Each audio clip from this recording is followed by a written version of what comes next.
Good evening and welcome. You're watching Left, Right and Centre with me, Sanket Upadhyay.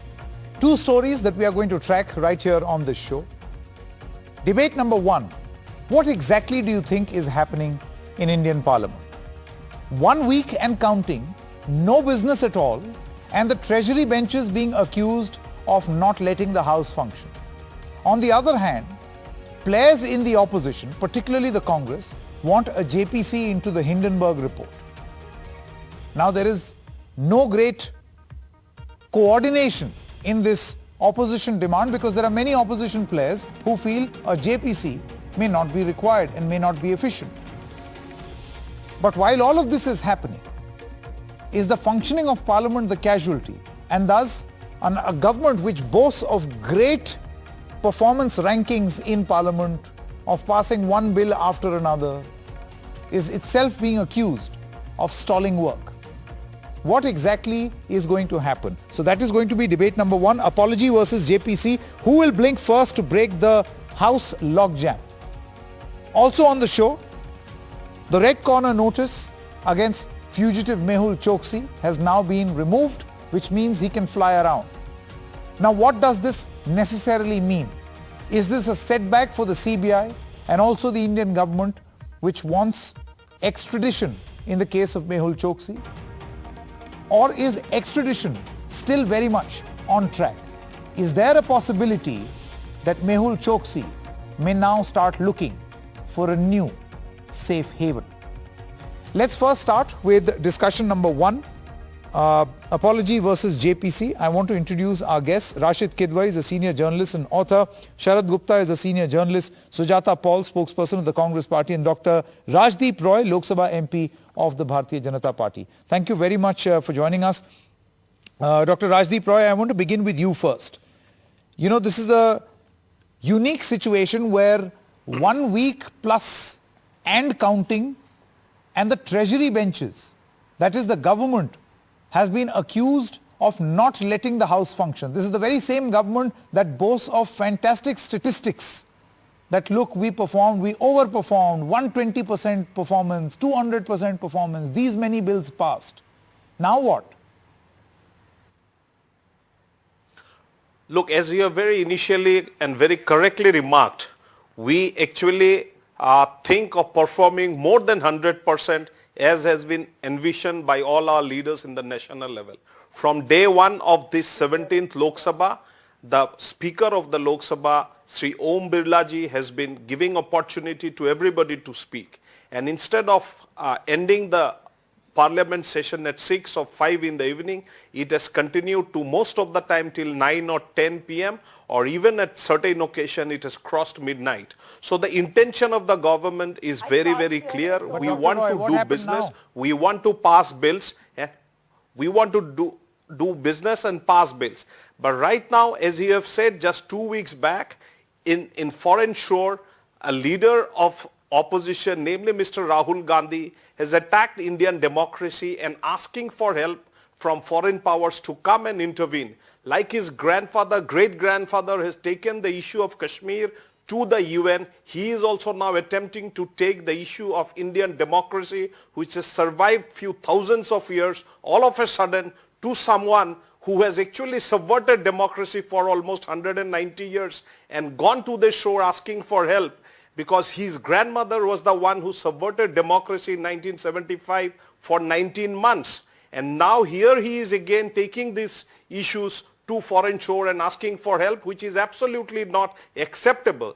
What Dr. BJP Roy, has my very question categorically is very said is a very simple thing. See, we can keep going back and No, forth. your question where is on the Parliament. That's Dr. what I'm Roy, coming to. Just give me a minute. The Congress Just is give going me a to minute. accuse you. One moment, please allow me to ask a question.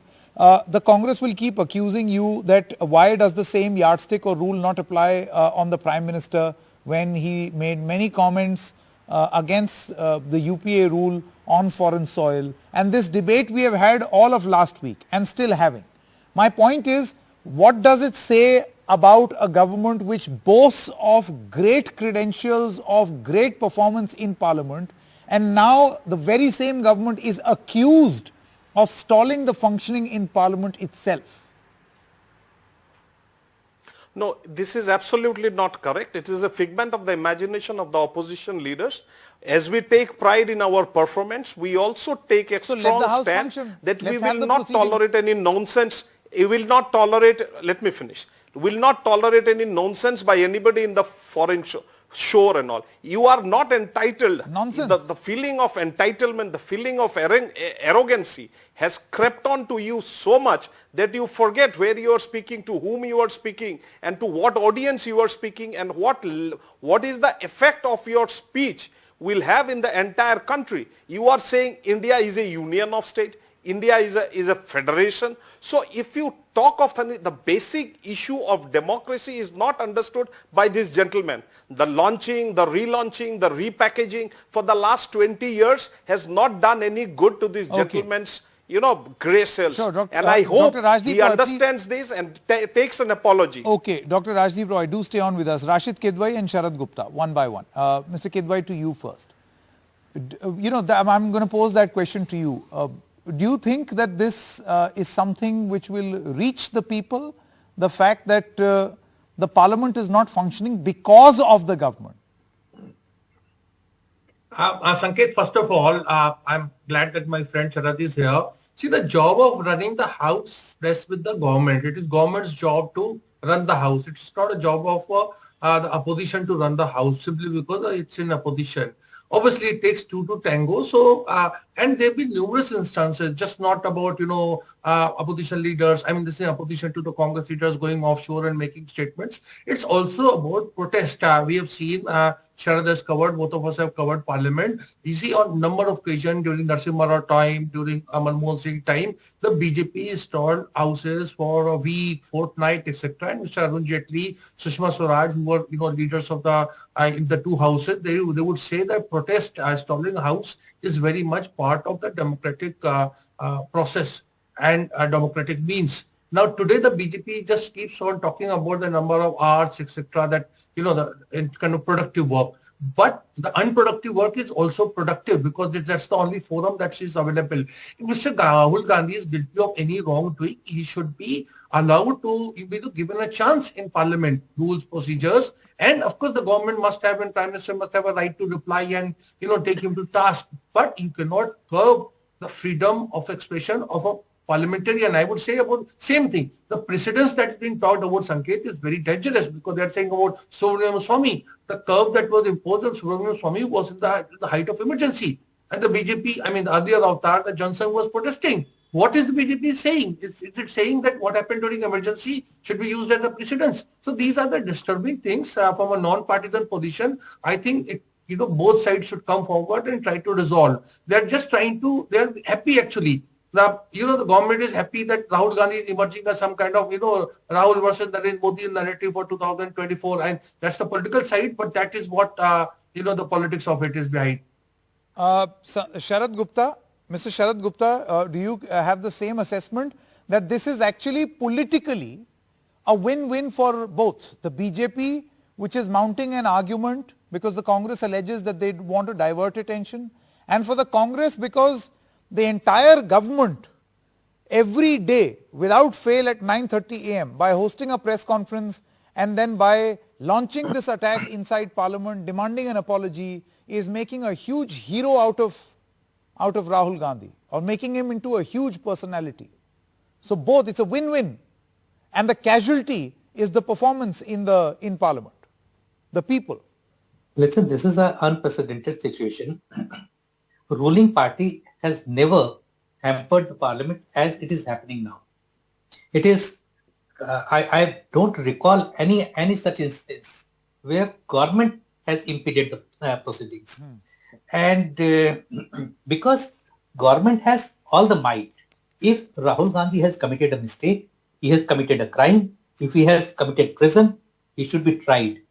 He should be prosecuted. The case should be lodged with the police and he should be prosecuted.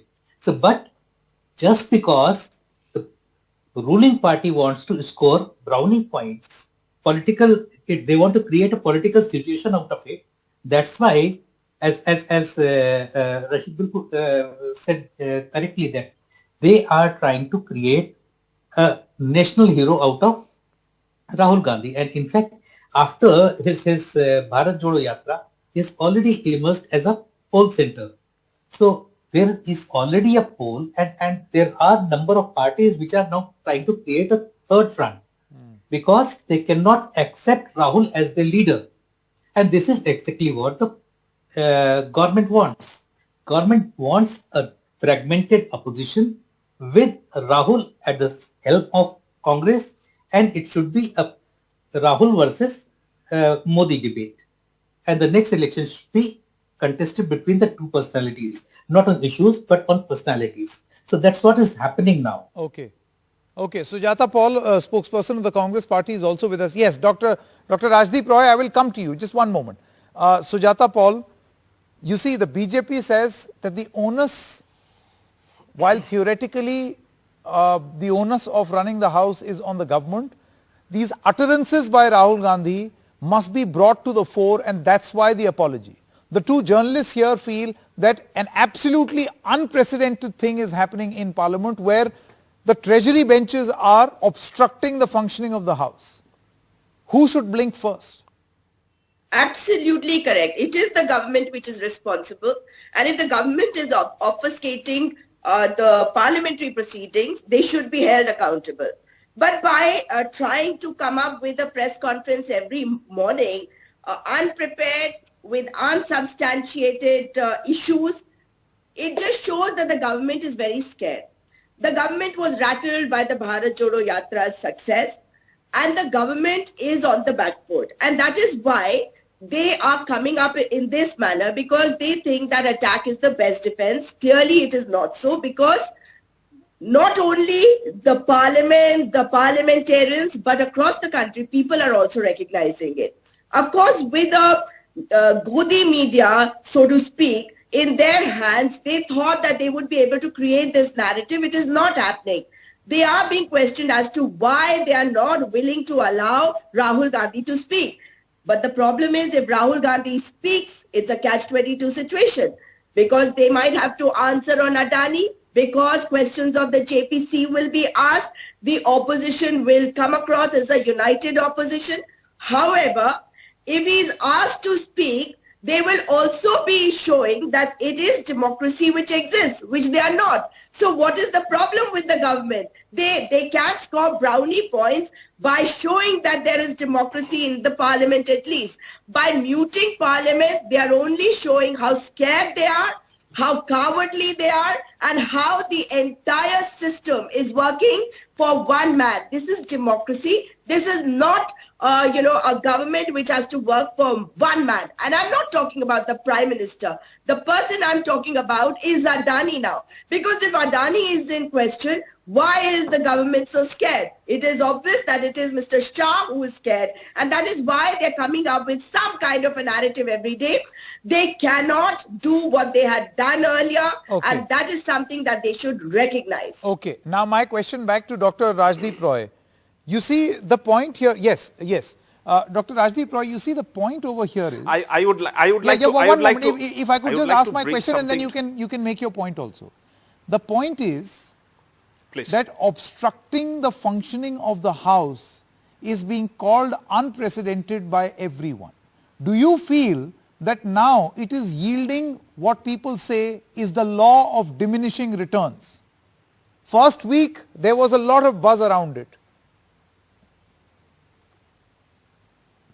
Look, but what now? It's very important angle that we have brought into the debate. What I'd like to say is that Mr. Speaker Om Birla ji has been saying from day one, I will let you raise any matter under the sun in the parliament. We will give you all the chance to speak, but everybody has to follow the norms. Mr. Rahul Gandhi is now planning that he will come straight away to the parliament, give his statement, and go back from the parliament without answering. He sometimes raises the question in certain issues, and he is not there to listen to the minister or the prime minister speak. On many an occasion it has happened over the last few years. I have been in the parliament for the last 4 years, and I have seen that. I am a privy to all these, what I am speaking. It is not that I am building it on my own. Look, on the president's address just a few weeks back, he spoke for 52 minutes. and 52 minutes he spoke only with lateral reference to Mr. Modi and Mr. Adani, which was outside the purview of the issues laid out by the honorable president of our country. Now what he said was unsubstantiated. There was no substantive claim or evidence to it. So what ultimately Mr. Speaker did was, expunged most of his statement because it was unsubstantiated. Now Parliament is a holy mandir. You have to say something backed by your evidences or backed by some sort of reports on which you are speaking. But he says so, which are figments of his imagination.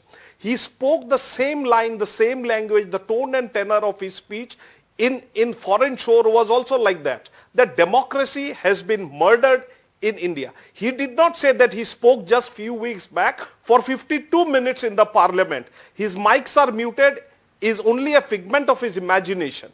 His mics were never muted. Dr. Rajdeep, the if there fact were a that smooth you need to functioning speak of the House, just and 30 if he were to seconds, speak just again, 30 seconds. then he will lose his argument. Sanket, just 30 seconds. Then you can No, just 30 seconds. That, please, just bear with me. You are speaking nonsense abroad. See, you are speaking in India. By not allowing this to happen. That's what we have been saying. He has spoken nonsense.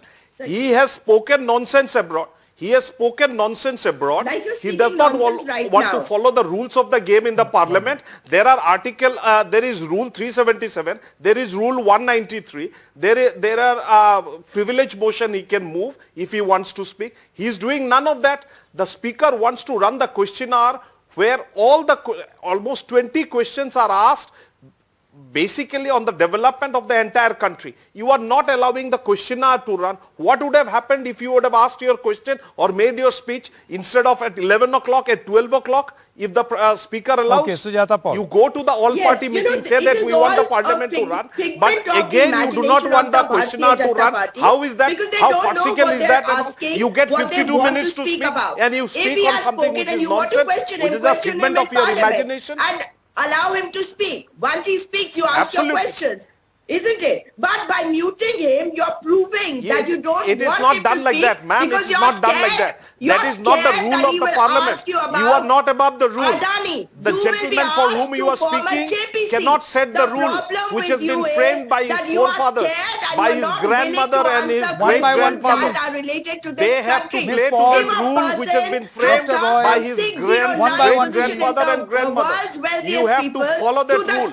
You cannot, on one fancy morning, okay, I have to come in here. No, one moment.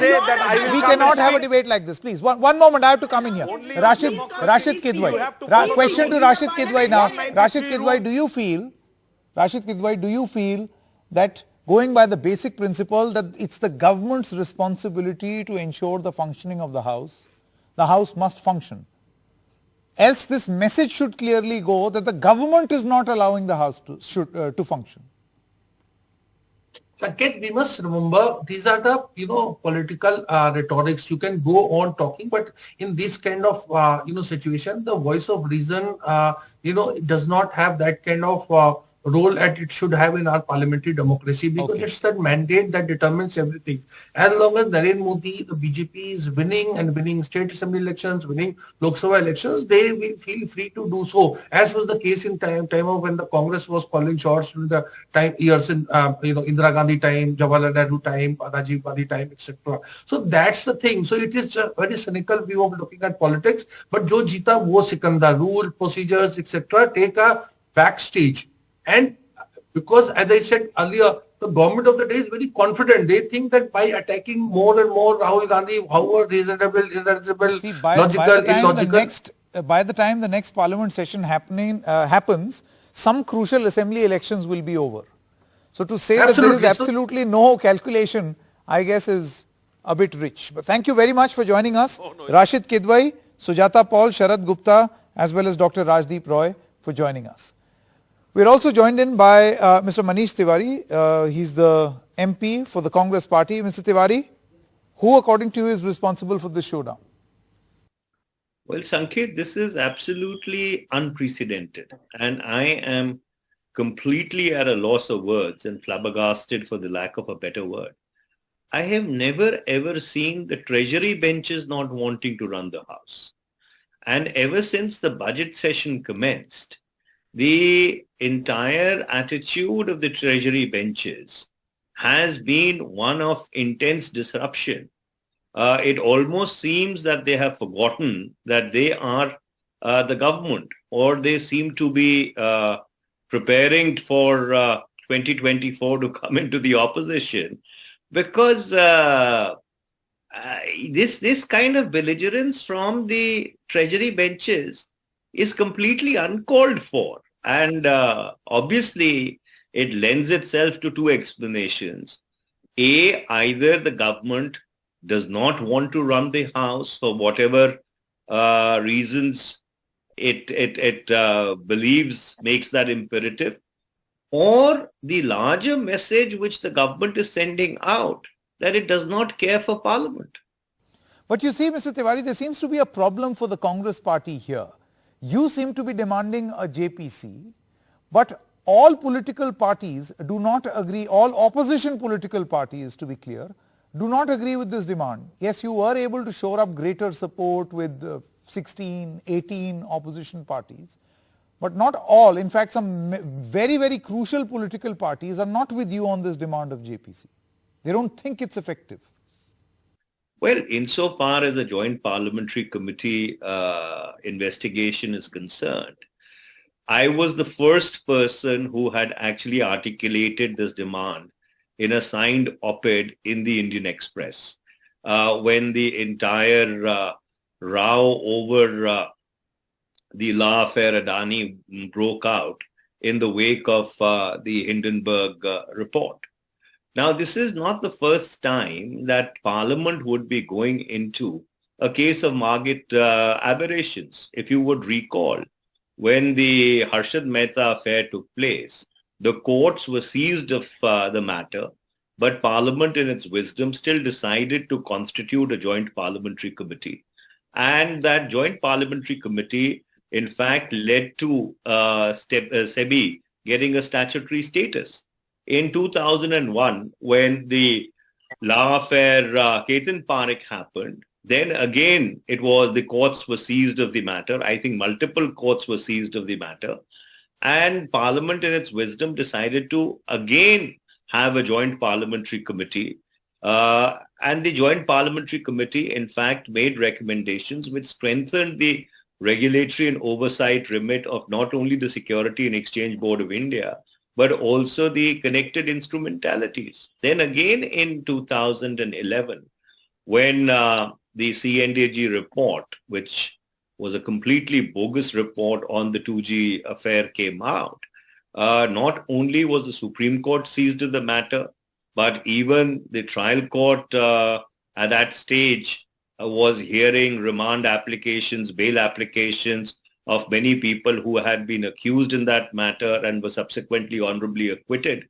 And then Parliament in its wisdom again had a joint parliamentary committee, because you see the courts operate in the realm of criminality, that whether there has been any criminality, transgressions, aberrations. Parliament operates in the domain and the realm of the regulatory remit of these statutory bodies or regulators, and then the larger policy aberrations which may have taken place. So there is no need for the government to be so recalcitrant or cussed on this particular demand. It's not a illegitimate or illogical demand. All right, Mr. Tiwari, my final question, you see, while all of this is happening in Parliament, you have a lot of stuff happening outside Parliament also, and this usually increases when elections draw nigh, and that is name calling. So whether it is the Congress saying something or the other to Narendra Modi or the BJP, now you've got a situation where the BJP is using expressions like Mir Jafar, Mamta Banerjee has used certain expressions for the Congress party. What do you make of all of this? Well, essentially, as I said earlier, Parliament must run. Parliament must function. The whole nation is watching. We must find a modus vivendi. And a legitimate modus vivendi would be to accept the demand of the opposition, constitute a joint parliamentary committee, give it appropriate terms of reference, and let the Joint Parliamentary Committee look into the policy and the regulatory aspect of what has been allegedly revealed by the Hindenburg report, and also look into the regulatory and the oversight failures or otherwise of the bodies which are charged with administering the capital markets and the concurrent instrumentalities who exercise concurrent jurisdiction or assist them, and come out with their recommendations. All right, Mr. Tiwari, thank you very much for your time. Now let's just hope that the Parliament functions tomorrow, because if it doesn't, clearly, it's I don't know how much political dividends it gives to keep protesting in Parliament and not letting the House function. Particularly this time around, because we're talking about the government not allowing the House to function.